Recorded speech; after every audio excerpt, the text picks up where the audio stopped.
I really, I'm an absolute master at like BSing my way through a workout sometimes when I just don't feel up to it. I'll be like, okay, boys, I'll be negotiating with myself. I'll be like, all right, man, just get out of the bed and just do 20 push-ups.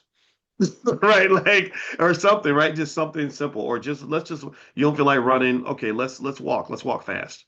Or let's run until we're out of breath and then we'll start walking again. Just any little thing you can do. And I cannot emphasize that. And you know where I learned that actually when I wrote my dissertation. Mm. The doctoral dissertation is very intimidating, right? If you go to a tough institution, they will kick you in your ass. It's 150 pages of math that was going to be deeply analyzed by, four of my dissertation committee members who came from the University of Chicago. They did not play, right? And I was like, how in the hell am I going to do this? I have no idea. And I got the best piece of advice I got was from a book I read on how to finish your dissertation. And I don't remember anything else in the book, but except one thing. And she said, just do a little bit every day. Just even if you write one sentence, just do a little bit every day.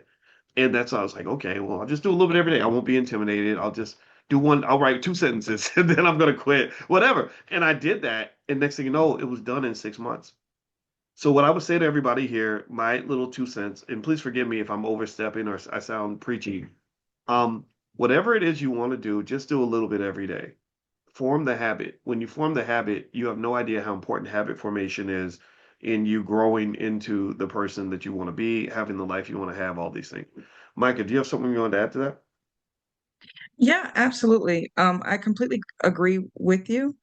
You know, as someone who was previously 120 pounds overweight and lost 120 pounds, which was by, no easy feat.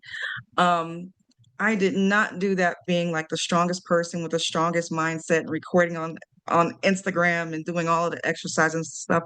I actually had to lose that 120 pounds at the time while being ridiculously sick and also disabled. Okay. And so what it took for me to come out of that is for me to get up every day and tell myself I'm going to do something, even if it's a little bit, just like you said, little by little by little. So with me being as big as I was ashamed of, going to the gym and people judging me. So I did a few things. I ordered a treadmill and I put it in my bedroom next to my bed. Treadmills on Amazon right now, you can get them for like $100 or $200 if that's you. I told myself even if I'm weak, I'm gonna get on that treadmill for at least 10 minutes. Even if I have to walk 1 mile per hour, I'm going to get on there and I'm going to do something. And how you would be surprised how far you will go if you just start. Like starting is honestly half the battle, to be honest with you. And then when if I couldn't walk, I would use a body vibration machine. That means all I had to do was either stand there or sit there and vibrate my body for roughly about like 15 minutes. Sometimes I would do it in a sauna suit. So I'm I'm standing there vibrating for 15 minutes and breaking out in a sweat, you know, and hopping in the shower.